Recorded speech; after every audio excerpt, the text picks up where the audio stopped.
Muito bem, vamos dar início então ao nosso encontro de estudos para o Livro dos Espíritos dessa noite. Hoje é dia 20 de setembro de 2023, uma quarta-feira, são 19 horas e 31 minutos na cidade de Jaú. Nós estamos transmitindo esse encontro de estudos em nome e em homenagem à Associação Jauense de Estudos Espíritas. Nós estamos estudando o referido livro, o livro segundo, no seu capítulo 11, Os Três Reinos. A questão que nós vamos dar início na noite de hoje é de número 606. Para você que está aí pela internet, a questão é de número 606. Sejam todos muito bem-vindos. Vocês que estão aí pelo YouTube, pelo Facebook, pelo Instagram, nossos agradecimentos a todos. Questão de número 606. Pergunta de Kardec aos espíritos superiores: de onde tiram os animais o princípio inteligente que constitui a espécie particular de alma de que são dotados? Na realidade, nós iremos começar hoje na 606A, mas eu resolvi retornar na anterior, porque aí precisa haver concatenar as ideias, aí senão ia ficar meio perdido o assunto. Kardec faz essa pergunta e a resposta dos espíritos superiores é a seguinte: do elemento inteligente universal ao elemento geral, os espíritos, a partir de um processo que nós desconhecemos, eles individualizam e se tornam espíritos, individualidades. Aí não é diferente com os animais. O princípio inteligente que anima o animal é o mesmo princípio inteligente que anima o homem e todos os espíritos no universo. Questão de número 606A. A inteligência do homem e a dos animais emanam, portanto, de um princípio único? A resposta dos espíritos superiores é a seguinte: sem nenhuma dúvida. Mas no homem, ela passou por uma elaboração que a eleva sobre a dos brutos. O que ele chama de elaboração, a gente pode traduzir como progresso. Não é? Há uma lei universal, e vale para todos os espíritos no universo, que é a lei do progresso. E todos nós passamos por ela. Todos os espíritos, indistintamente, passam pela lei do progresso.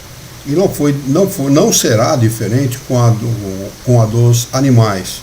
Nós, homens, já passamos por essa fase. Passamos pela pedra, passamos pelo vegetal, passamos pelo reino animal e agora fazemos parte do reino hominal. Não é? E como homens, nós já temos a nossa inteligência elaborada. O que falta ainda para aqueles que ele chama aqui de bruto, ou seja, para os animais. Vai acontecer com eles vão passar por essa fase, vão ter a sua inteligência elaborada e vão atingir a fase hominal da sua existência. Questão de número 607A. Pergunta de Kardec: parece assim que a alma teria sido o princípio inteligente dos seres inferiores da criação? Pela resposta que vocês deram às perguntas anteriores, o princípio inteligente que anima a alma do homem é a mesma que anima os seres inferiores da criação? Pergunta Kardec. Resposta dos espíritos superiores: não dissemos que tudo se encadeia na natureza e tende à unidade? É claro, Kardec, é isso que nós estamos falando, exatamente isso.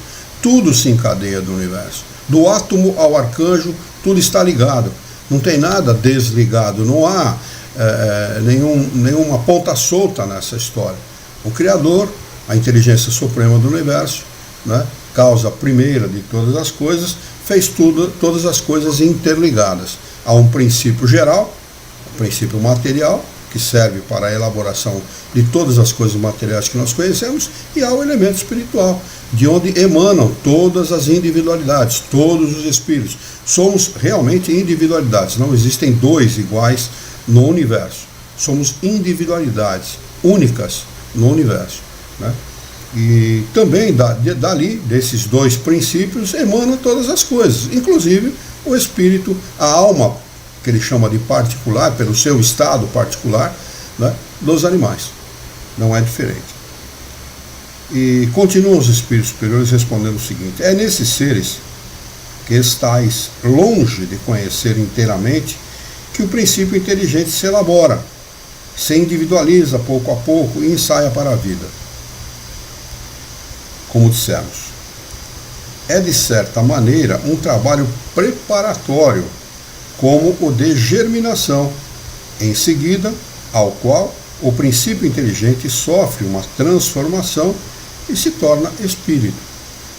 É então que começa para ele um período de humanidade, e com este a consciência do seu futuro, a distinção do bem e do mal, o discernimento, e a responsabilidade de seus atos. Como depois do período da infância vem o da adolescência, depois da juventude e por fim a idade madura. Nada há de resto nessa origem que deva humilhar o homem. Os grandes gênios sentem-se humilhados por terem sido fetos informes no ventre materno. Boa noite, Dani, bem-vinda. Boa noite. Boa noite, Alexandre, seu Luiz. Boa noite, Dani. Boa noite. Boa noite para a Yara e para a Lu também, que estão lá pelo Instagram. Obrigado, Boa noite. obrigado pela presença delas, né? Sim. Se alguma coisa deve humilhá-los, é a sua inferioridade perante Deus e a sua impotência para sondar a profundeza de seus desígnios e a sabedoria das leis que regulam a harmonia do universo. Reconhecei a grandeza de Deus nessa admirável harmonia que faz a solidariedade de todas as coisas na natureza. Crer que Deus pudesse ter feito qualquer coisa sem objetivo e criar seres inteligentes sem futuro seria blasfemar contra a sua bondade, que se estende sobre todas as suas criaturas. É preciso aqui fazer um adendo para o bom entendimento nessa resposta dos espíritos, que é a de que eles fazem uma distinção muito clara, eles deixam muito clara a distinção entre a alma do homem, o espírito que anima o homem, e o espírito que anima os animais. Eles são distintos, mas eles não deixam de ser individualidades. Eles são distintos pelo fato de que não têm a mesma evolução do homem e de que ainda não participam do livre-arbítrio. Eles não têm livre-arbítrio. Eles não podem decidir, portanto, não estão sujeitos à lei de causa e consequência. Não é? Essa é a distinção que os espíritos fazem aqui entre a alma que anima o homem, que já passou por todas as fases do progresso até atingir a fase hominal, e a fase destes seres que estão iniciantes ainda em seu progresso. De resto, não há nenhuma diferença. São seres inteligentes da mesma maneira que nós. Receberam, ao se individualizar, os mesmos atributos que o homem, ou seja, o atributo do pensamento e da inteligência, que são os dois atributos que todos os espíritos no universo, independentemente da sua fase, seja a fase hominal, seja a fase animal, seja na sua fase como vegetal ou como mineral, todos têm os mesmos atributos. A diferença está exatamente no estado em que ele se encontra naquele momento. Não é? Os espíritos que têm discernimento e, portanto, existe uma consequência muito grande naquilo que eles geram, naquilo que eles engendram, naquilo que eles fazem, é o homem. O homem tem sim uma responsabilidade muito grande e ninguém fugirá a ela. Ninguém fugirá a esta responsabilidade. Por isso que os espíritos deixam bem claro e eles nos estimulam a sempre procurar o bem, porque a consequência do bem é o bom, é o belo, é o agradável, é a felicidade a que todos nós estamos sujeitos. O contrário também é verdadeiro. Não é? Somente essa a diferença. Nós temos discernimento, nós sabemos fazer a distinção entre o bem e o mal, porque a inteligência nos faculta isso, esse entendimento, e os animais não. Os animais estão sujeitos à ação do homem, sujeitos à ação das intempéries, sujeitos a todo tipo de ação da natureza. E, portanto, não tem nenhum compromisso com as coisas que lhe acontecem, nem com as coisas que ele faz acontecer, porque age pelo instinto. O homem não. O homem age pela inteligência. Ele pensa antes de fazer. Essa é a diferença entre ter discernimento ou não ter discernimento. E é por isso mesmo que nós estamos sujeitos à lei de causa e consequência. Você deu causa, consequentemente você vai ter que responder por aquilo que fez. Não é? Tinha um rodapé aqui de número 4, eu acho que nós já lemos, porque ele está lá para cima. Bem, eu não vejo ele aqui para baixo, então, mas de qualquer maneira, é uma nota do tradutor, e ele diz o seguinte: os espíritos levantam aqui um problema filosófico, o do ser do corpo, que o desenvolvimento da filosofia espírita tenta esclarecer, ver obras especializadas. Nós já lemos lá na quarta-feira passada. Eu só quis voltar para não ficar nenhuma ponta solta, nenhuma coisa sem ler.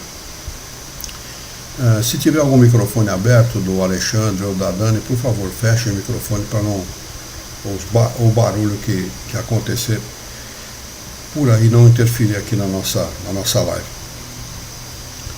Questão de número 607B. Deixa eu ver se tem alguém lá pelo YouTube, pelo Facebook. Não, por enquanto ninguém. Mas está rodando lisinho hoje, viu? Tá bonito, viu? Tá bonito de ver, viu, Dani? Tá muito legal. Tá dando prazer, né? Além de tudo, é sempre um prazer falar de Kardec, mas quando a coisa vai bem, o prazer é maior ainda, né? Questão de número 607B. Pergunta de Kardec aos espíritos superiores. Esse período da humanidade começa sobre a Terra. Quando ele fala período da humanidade, escuta, esse elemento espiritual, como é que acontece? Ele acontece sobre a Terra? Onde que ele acontece? Os espíritos respondem o seguinte: a Terra não é o ponto de partida da primeira encarnação humana. Aqui eles estão dando uma dica: olha, existem mundos onde as primeiras encarnações como homem acontecem. E são os mundos primitivos, não tem dúvida. Onde o homem não conhece o fogo, o homem não conhece a roda, o homem não conhece nenhuma das facilidades, nem perto das facilidades que nós conhecemos, né? O período de humanidade começa em geral nos mundos ainda mais inferiores. Essa, entretanto, não é uma regra absoluta. E poderia acontecer que um espírito, desde o seu início humano, esteja apto a viver na Terra. Olha que interessante, né? Olha como nós não sabemos nada daquilo que os espíritos ensinam. A gente fica imaginando uma coisa, a gente tenta concatenar essas ideias na cabeça, mas é interessante. Há espíritos que eles podem, desde suas primeiras encarnações, viverem num mundo como o nosso, independentemente do grau de conhecimento que eles têm. Mas eles deixam bem claro: esse caso não é frequente e seria antes uma exceção. Quem determina isso? O Criador, evidentemente. Ele sabe, não é? E através de suas leis, ele determina o que o espírito deve, o que o espírito pode, aonde o espírito pode localizar-se ou não, né? As suas leis são magnânimas, sábias, prudentes, para determinar todas as coisas. Nós aqui não as compreendemos, né? Ou não fazemos questão nenhuma de conhecê-las, porque se fizéssemos questão não estaríamos não atrelaríamos a nossa vida às religiões, e sim ao Criador, a estudar as suas leis e a confiar nele irrestritamente, porque todas as suas leis são sábias e tudo o que acontece na sua vida está estritamente ligado à sabedoria das leis, à bondade delas e à justiça das suas leis. Nós estamos submetidos a essa justiça. Tudo o que nos acontece tem a ver com vida pregressa, sem dúvida, ou com aquilo que nós fizemos nessa própria vida. A gente comete tanta besteira não é? E a gente não sabe no que vai resultar isso, e acaba resultando em coisas desagradáveis. O que a gente chama de sofrimento? Tudo aquilo que nos é desagradável. Às vezes nem é sofrimento, se nós soubermos compreender, não é? São apenas coisas que nos traz muitas vezes tristeza, muitas vezes medo e esse tipo de coisa. Eu entrevistei uma moça outro dia, ela esteve aqui em casa, pediu ajuda e veio de uma cidade próxima aqui até minha casa. Começamos a conversar, ela fala bastante, gosta de falar bastante, então eu deixei ela falar. E nos primeiros 15 ou 20 minutos de conversa, conversamos 3 horas seguidas. Nos primeiros 15 ou 20 minutos ela repetiu a palavra medo 7 vezes. Como é que uma pessoa nesta situação pode almejar um equilíbrio na própria vida? Medo, medo, medo, medo, medo, medo. Casada, né? Um marido estava junto com ela, uma pessoa que me parecia uma pessoa excelente, né? 2 filhos, comerciante, tem uma mercearia nessa cidade aqui próxima. Medo, medo, medo, medo, medo. Quer dizer, olha o que causa a falta de conhecimento das leis de Deus na vida do homem, né, nas nossas vidas. Conhecimento da lei de Deus nos traz uma coisa chamada equilíbrio. O que não significa que nós vamos nos tornar anjos da noite para o dia, não, muito pelo contrário. Mas vai nos trazer uma coisa chamada equilíbrio, que vai fazer com que nós possamos andar pela vida com mais tranquilidade, sabendo que o momento seguinte será melhor. O nosso momento seguinte é sempre melhor. O homem não acredita nisso. Ela me disse, essa senhora, me disse o seguinte: eu tive 3 lojas de roupa na minha cidade. Eu sempre pensava o seguinte: não vai durar pouco, eu vou quebrar, não vai durar, eu vou quebrar, não vai durar. O que aconteceu? Quebrou. Né? Então, olha o que o pensamento, né, é importante na nossa vida. Elaborar o pensamento, sempre norteados pela confiança em Deus, é fundamental para que nós possamos andar pela vida com tranquilidade, com equilíbrio, não é? A gente, ao longo da nossa vida, passa por tantas coisas, todos nós aqui devemos ter passado, se não passou, vai passar, não é? E nós sabemos que a vida é feita de equilíbrio. Não são os homens que mandam na nossa vida, são as leis de Deus. Apesar dos homens poderem atrapalhar muito, né? Não são eles que mandam. É o Criador, quando ele diz basta, quando as suas leis atingem o limite daquele comportamento, fim de conversa. Muito bem. Questão de número 608. Se eu não estou enganado, é isso mesmo, né?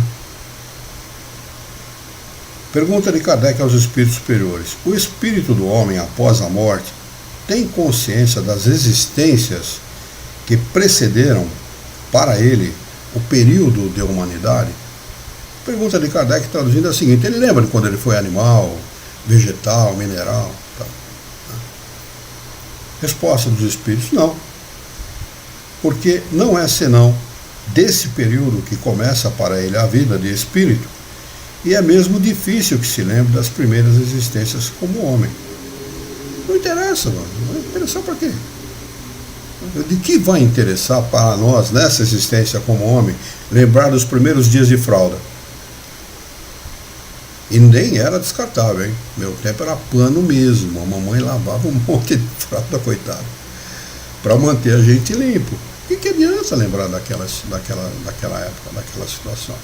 Nós gravamos as coisas mais importantes da nossa existência como homem aqui na Terra, não na nossa vida como espírito. Na nossa vida como espírito a coisa é mais ampla. O homem se lembra das existências mais importantes, daquelas que mais marcaram a sua vida como espírito. Mas de que adianta para ele lembrar de quando era vegetal, mineral, animal?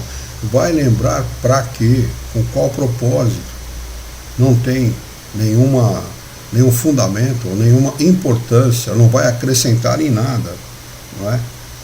Eles assim, exatamente como o homem não se lembra dos primeiros tempos de sua infância, e ainda menos do tempo que passou no ventre materno. Eis porque os espíritos vos dizem que não sabem como começaram. Os espíritos menos esclarecidos, ao serem perguntados por Kardec se eles lembravam de como eles começaram, disseram, não, a gente não lembra como começou. Eles não conhecem, eles não têm o conhecimento do processo como acontece. Né? Só vai ter conhecimento desse processo, exatamente de como Deus age, de como Deus faz as coisas, os espíritos puros. Não é? E o homem não tem o direito intelectual ainda de saber dessas coisas. Ele precisa saber dos princípios, mas da mecânica, isto não está ainda no nosso direito. Nós não temos desenvolvimento intelectual para saber disso. Isso nos confundiria. Não é? É a mesma coisa que quando Jesus esteve aqui, há 2000 anos atrás. Por que ele falou por parábolas? Porque ele contava historietas para as pessoas? Porque as pessoas não tinham alcance intelectual para saber aquilo que ele vem pregar hoje pela doutrina espírita, de forma clara e ampliada. Ele já não fala mais, como ele falou para Nicodemos, Nicodemos, em verdade vos digo que é necessário nascer de novo. Mas, Senhor, como eu posso, sendo velho, entrar de novo no ventre da minha mãe? Jesus não fala mais dessa forma. Hoje, o Espírito de verdade, que é Jesus de Nazaré, não é outro senão Jesus, e eu faço essa afirmação porque eu li na Revista Espírita uma afirmação de Kardec, de que Jesus de Nazaré preside essa obra. Então, ele não fala mais dessa forma, ele fala claramente, o homem reencarna quantas vezes forem necessárias para que ele possa realizar o seu progresso aqui na Terra e vai continuar até se tornar espírito puro e vai adquirir todo o conhecimento que é possível ao espírito adquirir. Né? Então é claro e ampliado, objetivo, não deixa margem para dupla interpretação. Objetivo. Questão de número 609. Se houver alguma necessidade de algum acréscimo de explicação, por favor, é só pedir aí, parar, deixar a pergunta que a gente tente esclarecer aquilo que não tenha ficado muito claro. Questão de número 609. Os espíritos, tendo entrado no período de humanidade, conservam os traços do que havia sido precedentemente, ou seja, do estado em que se encontrava no período em que poderia chamar-se anti-humano? Resposta: isso depende da distância que separa os dois períodos e do progresso realizado. Se ele está muito perto dessa fase, talvez se lembre, não é? Ali quando era troglodita e tal, muita gente age como troglodita aqui na Terra, né? O sujeito mata pai, mata a mãe, mata o filho, estupra a filha, né? Muita gente age como troglodita, muita gente age como os primeiros seres humanos, né? Lá nos primórdios da sua existência. Durante algumas gerações, ele pode conservar um reflexo mais ou menos pronunciado do estado primitivo, porque nada na natureza se faz por transição brusca, nada dá saltos, tudo obedece a leis naturais. As leis naturais é que regem a vida do homem. A lei diz progresso, e o progresso é um processo que tem começo, meio, para atingir, para culminar num estado que nós desconhecemos, que é o estado do espírito puro. Nós não temos nem imaginamos o que isso significa. Nós temos aí exemplos, por exemplo, do espírito mais puro que aportou aqui à Terra, que eu considero que seja realmente o espírito puro, realmente, Jesus de Nazaré. Esse sim é um espírito puro do qual nós podemos ter como modelo e guia, né? Jesus é modelo e guia da humanidade. Os espíritos respondem lá na questão 605, né? 625, se eu me falar a memória, mas já nós vamos estar nela lá, né? Se houve para a humanidade algum homem que pudesse representar o melhor representar o espírito melhor possível. Ele vê de Jesus. É assim que eles respondem, né? Mas nós não temos a menor condição de saber o que é um espírito puro, o que é ser um espírito puro. Nós estamos muito atrasados em inteligência e em moralidade para ter uma noção exata do significado disso.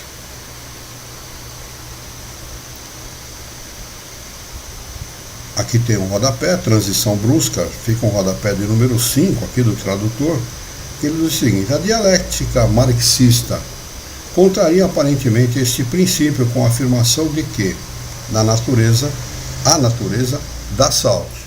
Bom, acho que pouco nos interessa a dialética marxista, mas na realidade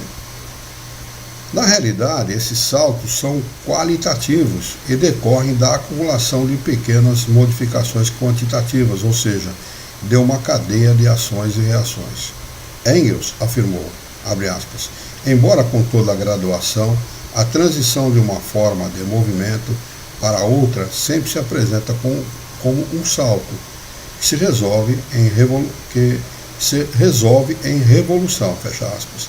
Essa teoria justifica a revolução social, mas essa mesma revolução, segundo o marxismo, só pode ocorrer em condições especiais, preparadas por uma longa série de acontecimentos. Dessa maneira, mesmo diante da concepção materialista revolucionária, permanece válido em sua substância o princípio espírita. Nada na natureza se faz por transição brusca, fecha aspas. Todos, o salto, é o fim de uma cadeia de ações e reações. Né? Então, o professor aqui é o José Herculano Pires, é de uma erudição muito grande, um conhecimento muito grande de todas as coisas, ele fez questão de fazer essa comparação. Para mim, pouco se me dá a ideia marxista, a ideia materialista, não faço questão nenhuma de saber dela, né? Porque para mim não tem valor nenhum. Simplesmente, como conhecimento sim, mas valor real não tem nenhum. E os espíritos continuam respondendo: há sempre anéis que ligam as extremidades da cadeia dos seres e dos acontecimentos. Se encadeiam, né? Da pedra para o vegetal, há um anel ligando, né? Há uma transição ligando isso, do vegetal para o animal a mesma coisa, e do animal para o homem a mesma coisa. Nós só não há... a gente não sabe fazer esta ligação aqui na Terra porque essa transição não acontece aqui. De animal para homem, essa transição não vai acontecer aqui, vai acontecer em outros mundos que nós desconhecemos. Por isso que nós não sabemos esse elo perdido entre animal e homem, a gente não vai saber, pelo menos no estado em que nós estamos. Vamos saber mais lá para frente, né? E eles seguem. Os primeiros progressos se realizam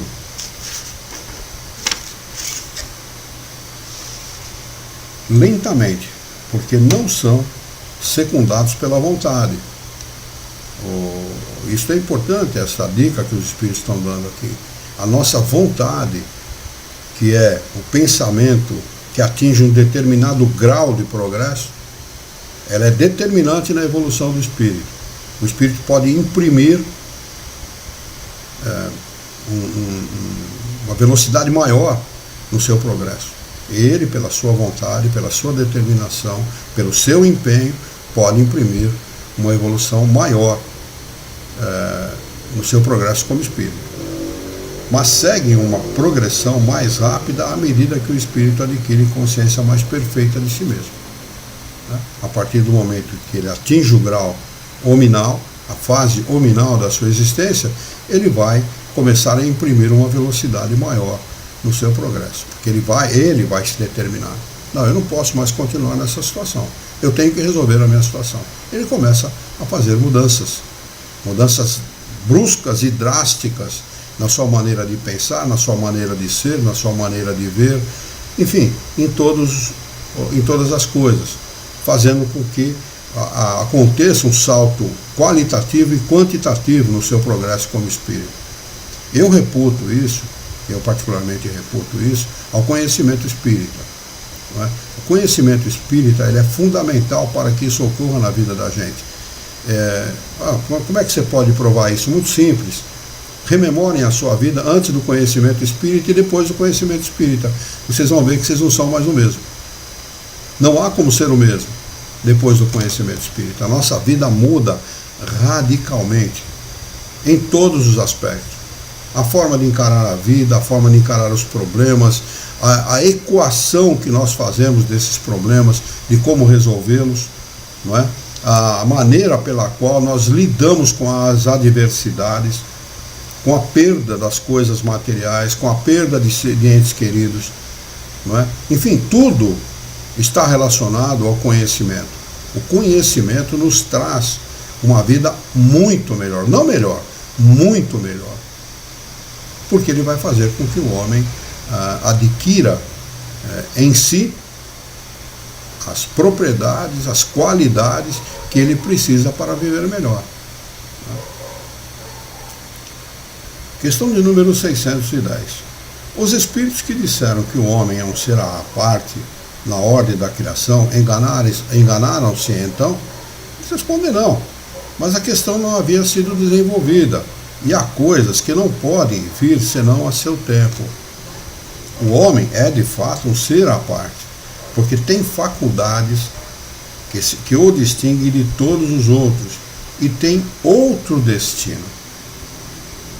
O progresso se realiza no homem com muito mais aceleração, com muito mais rapidez, diferentemente do animal. Quando eles ensinam, lá no começo desse capítulo, no capítulo 11, que um ser, um animal, filhote de qualquer outro animal, ele vai fazer um ninho, ou ele vai realizar uma migração exatamente como os que viveram há 1000, 2000 anos antes dele. Não muda nada. Quer dizer, o progresso dele é tão pequeno que é imperceptível. Ele continua vivendo como seus predecessores, como aqueles que o antecederam na sua linhagem. Né? Então, é tão lento esse progresso que ele é praticamente invisível. Ele acontece, mas é praticamente invisível. Diferentemente do homem, que pode começar uma encarnação como facínora e acabá-la como um santo. E eu não estou exagerando aqui, não. Ele pode começar a sua relação com a vida como um troglodita social e terminá-la como um verdadeiro santo. Basta conhecer a história de Santo Agostinho, por exemplo. Procurem a história de Santo Agostinho e vocês vão ver que é exatamente isso. E ele é considerado hoje um dos pais da igreja. Não é? Um homem sábio, um homem que frequentava boate, era boêmio, tomava lá suas cachaças e tal, e acabou a vida como um sábio. Então, só ao homem é permitido isso. Nós podemos começar a nossa vida como materialistas convictos, plenos, convictos em todos os aspectos. Deus não existe, é uma grande baboseira, é o ópio do homem, enfim, tudo aquilo que o materialismo fala, não acredita em nada mesmo, fim de conversa, e acabar como espírita, por exemplo, acabar como um convicto. Só o homem pode fazer isso, mais ninguém. Por quê? Porque ele é dono do seu pensamento, ele é dono daquilo que pensa. E ele pode, pela mudança do seu pensamento, se tiver bom senso, é claro, porque tem gente que começa como burro e termina como asno, né? A sua encarnação, mas é problema dele, não é problema nosso. É problema dele, só ele está sendo prejudicado com isso, mais ninguém. Se ele tiver bom senso, se ele tiver sabedoria para medir aquilo que ele está falando e pensando e começar a procurar a verdade, olha como Jesus era sábio. Busca a verdade e a verdade vos libertará. Mas vai libertar do que se eu não estou encarcerado? Eu não estou preso, eu não estou na prisão. Eu não estou no centro de ressocialização social, como tem aqui em Jaú. Não estou lá, eu estou livre, estou na minha casa, vai me libertar do quê? Da minha ignorância. É disso que Jesus falava, da nossa ignorância como espíritos, da nossa ignorância de uma realidade chamada imortalidade da alma. Falta ao homem essa convicção.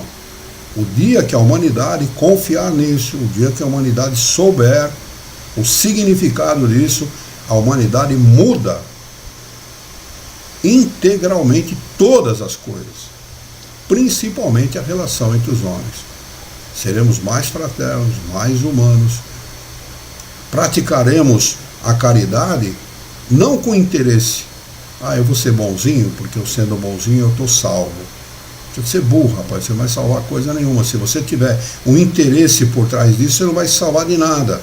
Pelo contrário, não é? Nós praticaremos a caridade porque nós sabemos que para o próximo, para o que está na nossa frente, porque nós sabemos que tem gente atrás de nós se preocupando conosco e no nosso bem-estar. Nós não vamos mais precisar nos preocupar com o nosso bem-estar, porque nós sabemos que gente que está atrás de nós vai se preocupar com ele. Isso será o mundo do futuro, o mundo de regeneração, o mundo feliz, onde os espíritos vivem a felicidade plena, que nós desconhecemos inteiramente. Né? Felicidade plena não existe aqui nesse mundo. Nós somos parcialmente felizes. Né? Apenas isso.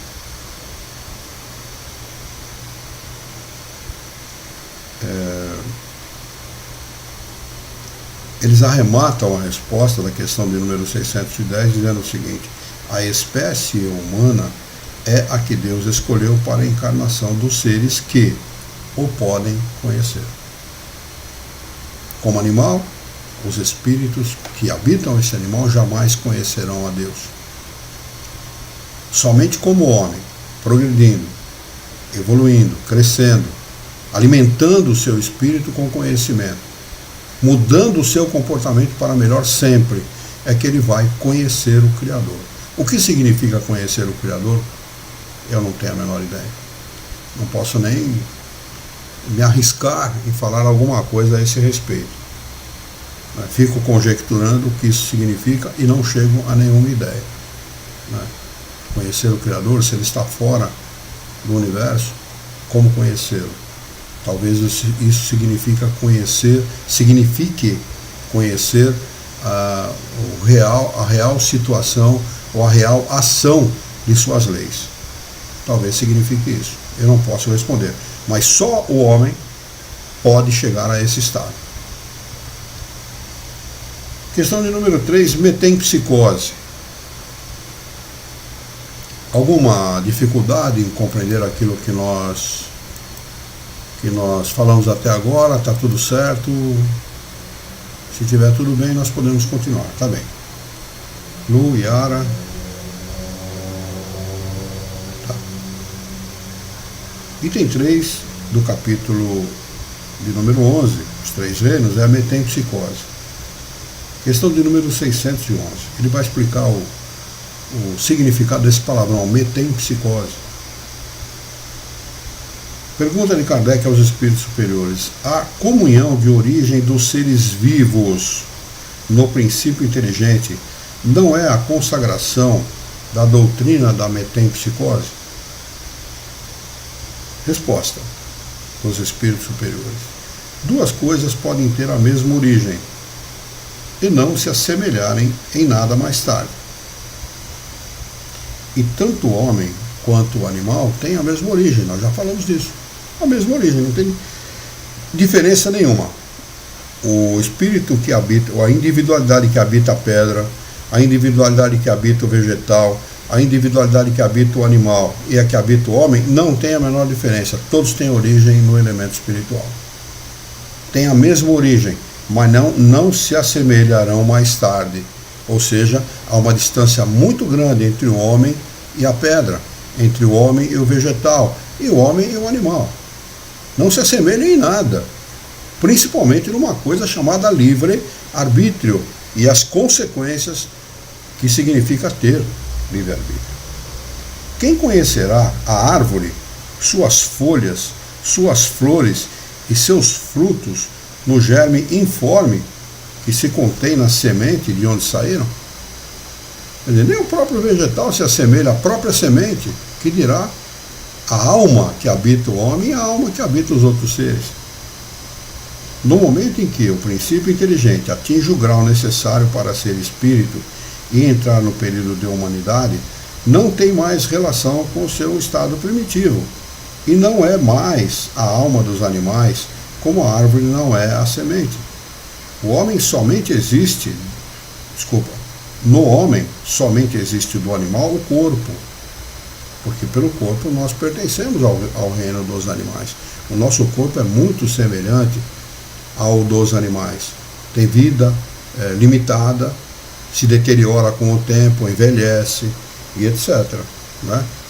Nesse aspecto nós pertencemos ao reino animal. Como espíritos, nunca. Nunca.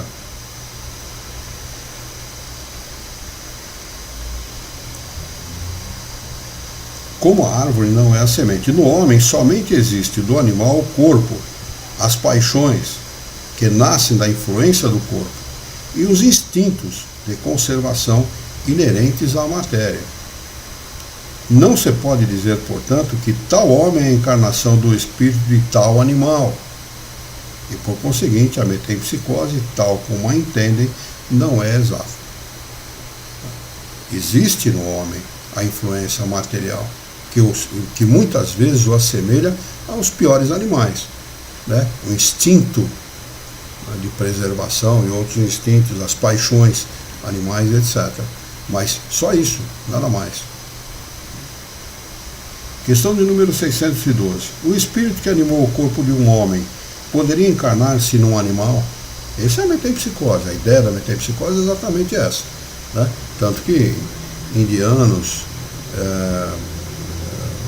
outras religiões orientais têm nos animais, muitas vezes, um respeito tão grande, porque entendem que naquele animal pode estar encarnado um ser amado, um pai, uma mãe, um filho, etc. Isso é metempsicose, né? O fato do elefante, da vaca serem animais sagrados na Índia, por exemplo, tem origem nessa filosofia da metempsicose, né? Na China, por exemplo, em determinadas religiões chinesas, a mesma coisa. A resposta dos espíritos superiores, se o homem poderia encarnar-se no animal, é a seguinte: isso seria retrogradar. E o espírito não retrograda. O rio não remonta à nascente. O rio nunca vai voltar para a nascente. Ele vai correr para o mar. O rio, ele não está falando da água. A água volta à nascente. O rio não. O rio é o acúmulo de água. O rio jamais vai correr contra o seu objetivo de todos os rios, que é desaguar no mar, né? Mas a água sim, a água vai evaporar pelo processo de chuva, ela vai retornar à nascente de alguma maneira. Poderá demorar muito, mas ela acaba retornando, né? Mas o rio não. E nós jamais retrogradaremos, jamais iremos andar para trás. Aquela teoria dos espíritos ovoides, aquela teoria que existe em romance, que muita gente segue, que muita gente lê e acha que é verdadeira e tal, aquilo é uma grande baboseira, aquilo é baboseira de romance, é fantasia. O espírito não retrograda, não existe nada de segunda morte, terceira morte, tudo conversa fiada, para infundir medo nas pessoas. O propósito é exatamente esse, infundir medo. E nós não precisamos temer nada, somos filhos diletos de Deus, preferidos do Criador. Se nós compararmos o nosso espírito, a fase hominal, com a fase de todos os outros espíritos, nós podemos dizer que somos privilegiados, que nós alcançaremos mais rapidamente a situação de espíritos perfeitos. Todos são perfectíveis, mas nós alcançaremos mais rapidamente. Então nós não fomos criados para o sofrimento, nós não fomos criados para a infelicidade. Todo sofrimento e toda infelicidade, ela é engendrada pela ignorância. Ela é criada pelo próprio homem pela sua ignorância, pela sua falta de confiança em si mesmo e pela sua falta de confiança em Deus. Questão de número 613. Aqui tem um asterisco que pede que a gente veja uma nota explicativa no final desse livro. Questão de número 613 é a seguinte: por mais errônea que seja a ideia ligada à metempsicose, não seria ela o resultado do sentimento intuitivo das diferentes existências do homem? Resposta dos espíritos superiores da Kardec: reconhecemos esse sentimento intuitivo, essa crença, como em muitas outras, mas, como a maior parte dessas ideias intuitivas, o homem a desnaturou. Né? Simplesmente, os filósofos de plantão, né, acabam desnaturando tudo. Assim aconteceu com essa ideia. É claro que o homem, e o espírito que anima o homem, já viveu como animal, e ele acabou desnaturando essa ideia. Ele tem lá uma certa lembrança num determinado momento, ele acaba focando nessa lembrança e acaba desnaturando, achando que ele poderia retornar nesse corpo. Kardec faz o seguinte acréscimo de explicação a respeito da resposta dos espíritos. A metempsicose seria verdadeira se por ela se entendesse a progressão da alma de um estado inferior para um superior, realizando os desenvolvimentos que transformariam a sua natureza. Mas é falsa no sentido da transmigração direta do animal para o homem e vice-versa. O homem não faz isso, nunca, em nenhum momento, em situação nenhuma.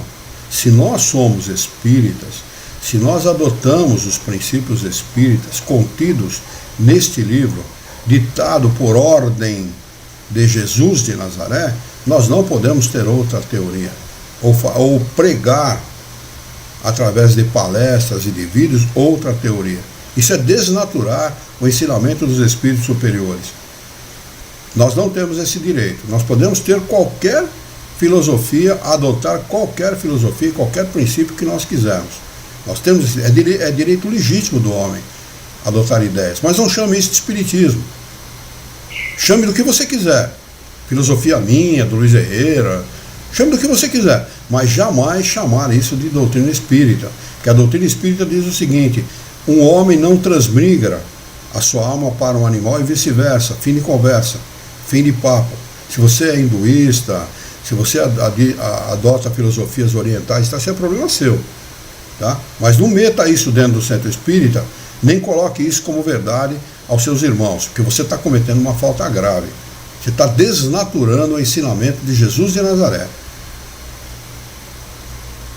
Ora, não podendo realizar essa fusão entre os seres corporais de duas espécies, temos nisso um indício de que se encontram em graus não assimiláveis, o que o mesmo deve acontecer com os espíritos que os animam. Se o mesmo espírito pudesse animá-los alternativamente, disso resultaria uma identidade de natureza que se traduziria na possibilidade de reprodução material. A encarnação ensinada pelos espíritos se funda, pelo contrário, sobre a marcha ascendente, progresso, nunca retrocesso. Os espíritos, segundo Kardec está reafirmando aqui, e os espíritos superiores falam isso nesta obra inteira, o progresso é ascendente, para frente e para cima, nunca para baixo. Progresso. E sobre a progressão do homem na sua própria espécie, o que não diminui em nada a sua dignidade. O que o rebaixa é o mau uso que faz das faculdades que Deus lhe deu para o seu adiantamento. Quais são essas faculdades? Vamos repetir para gravar: inteligência e pensamento. Essas faculdades são dadas a todos os espíritos no universo. Essas são as duas ferramentas para o progresso, nada mais. Nós não precisamos de mais nada. Nós temos tudo: inteligência e pensamento. Faça uso delas. Se você recebe uma enxada para cavar e não a usa, o buraco vai ficar por ser feito. Ninguém vai fazer o buraco por você. Ninguém vai usar a enxada para capinar, para melhorar o chão, para fazer o que tem que ser feito com ela. As ferramentas que nós temos para o progresso, como o homem do campo tem a enxada, o espírito tem a inteligência e o pensamento para realizar com essas ferramentas o seu progresso. Essas são as ferramentas do progresso do homem: inteligência e pensamento. Deus já nos dotou de tudo que nós precisamos. Nada mais é necessário. O dinheiro é necessário? Absolutamente. Ele pode ser feliz sem dinheiro, sem o excesso de dinheiro. É claro que nós não seremos felizes com a falta dele, porque a falta dele vai nos trazer desconforto, vai nos trazer pouca alimentação, e o homem precisa, fundamentalmente, de se alimentar bem, de estar equilibrado, né? De ter uma vida equilibrada para poder dar atenção a outras coisas que vão lhe trazer conhecimento. Mas o excesso de dinheiro, carros caríssimos, casas caríssimas, joias, etc., isso não é totalmente desnecessário. Ninguém é feliz por ter isso. Aliás, nós sabemos por experiência própria, né, mais de 20 anos como presidente de uma casa espírita, eu sei, posso dizer, do alto desse conhecimento, que o dinheiro traz muito mais infelicidade do que felicidade. Até porque as pessoas se deixam levar, se enganam com a posse do dinheiro, achando que não precisam de Deus. E quando percebem, já estão mais afundadas na lama da infelicidade que elas mesmas desejariam estar.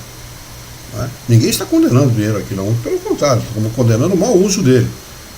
A estupidez que o homem faz do mau uso, do excesso de dinheiro que tem. Eles seguem dizendo o seguinte: como quer que seja, a antiguidade e a universalidade da doutrina da metempsicose e o número de homens eminentes que a professam provam que o princípio da reencarnação tem as suas raízes na natureza. Que esses são, portanto, argumentos antes a seu favor do que contrários. Aliás, os que professam a metempsicose, por exemplo, os hinduístas, né, eles creem firmemente na reencarnação. É interessante, e contraditório ao mesmo tempo. Né? Confiam na reencarnação e ao mesmo tempo acreditam na metempsicose. Né? Mas eles são reencarnacionistas, raiz inclusive. Né? Eles têm a reencarnação como princípio do seu conhecimento. O ponto de partida do espírito é uma dessas questões que se ligam ao princípio das coisas e estão nos segredos de Deus. O ponto de partida lá, quando ele é elemento espiritual, como acontece essa individualização, os espíritos não podem dizer, porque nós não temos inteligência suficiente para compreender. Não é dado ao homem conhecê-los de maneira absoluta, e ele só pode fazer a seu respeito meras suposições, construir sistemas mais ou menos prováveis. Os próprios espíritos estão longe de tudo conhecer, e sobre o que não conhecem podem ter também opiniões pessoais mais ou menos sensatas. É assim que nem todos pensam da mesma maneira a respeito das relações existentes entre o homem e os animais. Segundo alguns, o espírito não chega ao período humano senão depois de ter sido elaborado e individualizado nos diferentes graus dos seres inferiores da criação. Segundo outros, o espírito do homem teria sempre pertencido à raça humana, sem passar pela fieira animal. Esses são os orgulhosos, os vaidosos, né, que não aceitam a lei de Deus, né, e que se acham inferiorizados apenas por supor que um dia tenham passado pelas fieiras da animalidade. Esquece-se que pelo corpo são animais. Só isso. O primeiro desse sistema tem a vantagem de dar a finalidade ao futuro dos animais, que constituiriam assim os primeiros anéis da cadeia dos seres pensantes. A segunda é mais ou menos conforme a dignidade do homem, e pode se resumir da maneira que segue. As diferentes espécies de animais não procedem intelectualmente uma das outras, por via do progresso. Assim, o espírito da ostra não se tornaria sucessivamente do peixe, da ave, do quadrúpede e do quadrumano. Cada espécie é um tipo absoluto, físico e moralmente. O animal não progride da maneira que nós possamos imaginar. Não é assim que acontece. E cada um dos seus indivíduos tira da fonte universal a quantidade de princípio inteligente que lhe é necessário, segundo a perfeição dos seus órgãos e a tarefa que deve desempenhar nos fenômenos da natureza, devolvendo a massa após a morte. Aqueles dos mundos mais adiantados que o nosso são igualmente constituídos de raças distintas, apropriadas às necessidades desses mundos e ao grau de adiantamento dos homens de que são auxiliares, mas não procedem absolutamente dos terrestres, espiritualmente falando, como o homem já não se dá ao mesmo. Com o homem já não se dá ao mesmo. Do ponto de vista físico, o homem constitui evidentemente um anel da cadeia dos seres vivos, mas do ponto de vista moral, há solução de continuidade entre o homem e o animal. O homem possui como sua particularidade a alma ou espírito, centelha divina, que lhe dá o senso moral e um alcance intelectual que os animais não possuem. É o seu ser principal, pré-existente e sobrevivente ao corpo, conservando a sua individualidade. Qual é a origem do espírito? Onde está o seu ponto de partida? Forma-se ele do princípio inteligente individualizado? Isso é um mistério que seria inútil procurar e penetrar, sobre o qual, como dissemos, só podemos constituir sistemas.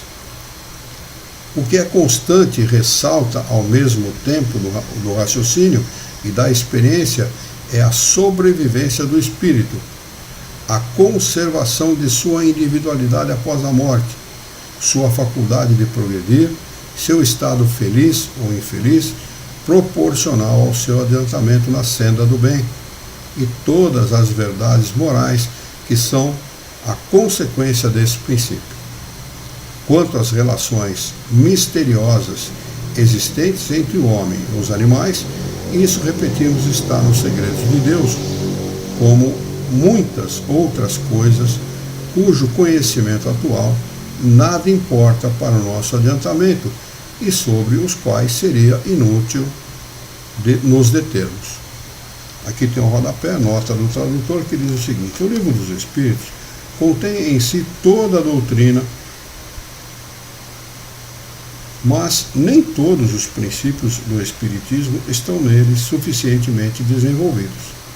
A codificação é progressiva. Vemos o aspecto científico desenvolver-se em O Livro dos Médiuns e em A Gênese. O aspecto religioso do Evangelho segundo o Espiritismo e o céu e o inferno, Para esclarecimento dessa questão da origem do homem, o leitor deve consultar o capítulo 6º de A Gênese. Quer dizer, este livro que nós estamos estudando, dele foram extraídos outros 4 livros que nada mais é, ou que nada mais são, do que uma extensão deste livro, explicando pormenorizadamente aquilo que não está totalmente explicado aqui. Então, lá no item 6 do livro A Gênese, nós vamos encontrar uma explicação mais pormenorizada daquilo que ele não explicou nesta questão. Parte referente à criação universal, comunicação de Galileu, recebida por Flammarion e integrada por Kardec na codificação. O capítulo 10º, o capítulo 10, Gênese orgânica, especialmente nos números 26 e seguintes, referentes ao homem corpóreo, e o capítulo 11, Gênese espiritual. Aconselhável também a leitura de Evolução Anímica, de Gabriel Delany, obra subsidiária da codificação, e Depois da Morte, de Leon Denis, o capítulo 11, da parte segunda, intitulado A Pluralidade das Existências. Nota-se ainda a concordância dos ensinos acima sobre o problema da metempsicose, com a constante afirmação dos espíritos neste livro de que tudo se encadeia na natureza. Nota do tradutor professor José Herculano Pires. Alguma pergunta, gente, aquilo que nós acabamos de estudar? Está tudo certo para vocês? Apenas só concluindo o quão rica é a doutrina espírita, né? Riquíssima. Quão rica é, né? Porque você vê que ela se aprofunda nos demais livros, né? Nós começamos porque normalmente o livro dos Espíritos é a largada para quem quer começar a estudar o Espiritismo, né? Tirando aquela brochura lá, o que é o Espiritismo, depois um processo mais avançado, vamos começar pelo livro dos Espíritos. Mas o quão rica é a doutrina, depois há um detalhamento nos demais livros das obras fundamentais aí, né? Através de todos, né? Do livro dos Médiuns, da Gênese, o céu e o inferno, enfim, é fantástico isso, né? Sem dúvida. Na realidade, Kardec tinha que desenvolver o tema. Era necessário desenvolver os temas. Tanto que a Gênese, em comparação com este livro, é um livro muito mais difícil de ser estudado. É preciso ter um conhecimento aprofundado do Livro dos Espíritos e dos outros livros que precedem a Gênese para poder compreender a Gênese. Se você não tiver, tem muito centro espírita aqui, eu conheço o centro espírita aqui em Jaú assim, ele tem 4 ou 5 salas de estudo, por exemplo, no sábado, cria-se lá 4 ou 5 salas de estudo, uma do Livro dos Espíritos, outra do Livro dos Médiuns, outra do livro o Evangelho segundo o Espiritismo, outra do livro O Céu e o Inferno e outra do livro A Gênese, 5 salas. Aí o sujeito entra lá, ele começa lá pela sala do Livro dos Espíritos, é indicado para ele, comece por aqui. Ah, mas não estou gostando desse cara que está dando explicação, ele vai lá para a Gênese. Como é que esse sujeito pode conhecer ou aprender alguma coisa a respeito de doutrina espírita? Se a gente leva 3 anos para estudar o Livro dos Espíritos, 3 anos no mínimo. Sabe onde é que ele acaba? Na igreja evangélica. Sabe onde é que ele acaba? Na igreja no nosso lar. É verdade. Porque é muito mais fácil ele acabar no nosso lar. É verdade. Acaba no nosso lar mesmo. Ou no vosso lar, né? Ou no vosso lar, exatamente. No vosso lar, não vai para lar nenhum. Ou como é que você fala lá, as violetas, como é que é as borboletas? As margaridas na janela, né? As margaridas. Bom, muito bem. Nós vamos anotar aqui para a próxima quarta-feira o livro 3º, As Leis Morais, do seu capítulo 1, a Lei Divina ou Natural. Para a próxima quarta-feira. Anotem aí, porque na próxima quarta-feira a gente começa por aí, tá bem? Vamos fazer a nossa prece de encerramento? Vamos lá. Vamos elevar o nosso pensamento. Vamos mentalizar a figura excelsa e amiga de Jesus de Nazaré, nosso mestre, modelo e guia da humanidade. E juntos com Jesus vamos nos dirigir ao Criador, ao Senhor da vida, fonte inesgotável de paz, de amor, de bondade, misericórdia e justiça, para agradecê-lo muito pela oportunidade de aqui estarmos reunidos em seu nome para discutirmos as questões propostas pelo Livro dos Espíritos dessa noite. Queira o vosso amor, que tenhamos bom ânimo, determinação, ideias renovadas, alegria de viver e muito entusiasmo para que nós possamos trabalhar, sermos úteis à sociedade em que vivemos e desta forma dignificar a vida. Auxilia-nos ainda, Senhor, dá-nos a força necessária para que nós possamos orientar a própria existência por um profundo e sincero respeito pelo nosso próximo. Em Teu nome, em nome de Jesus, em nome dos bons espíritos, em nome do nosso diretor espiritual e de toda a sua equipe, nós declaramos encerrado o nosso encontro de estudos desta noite, e que assim seja.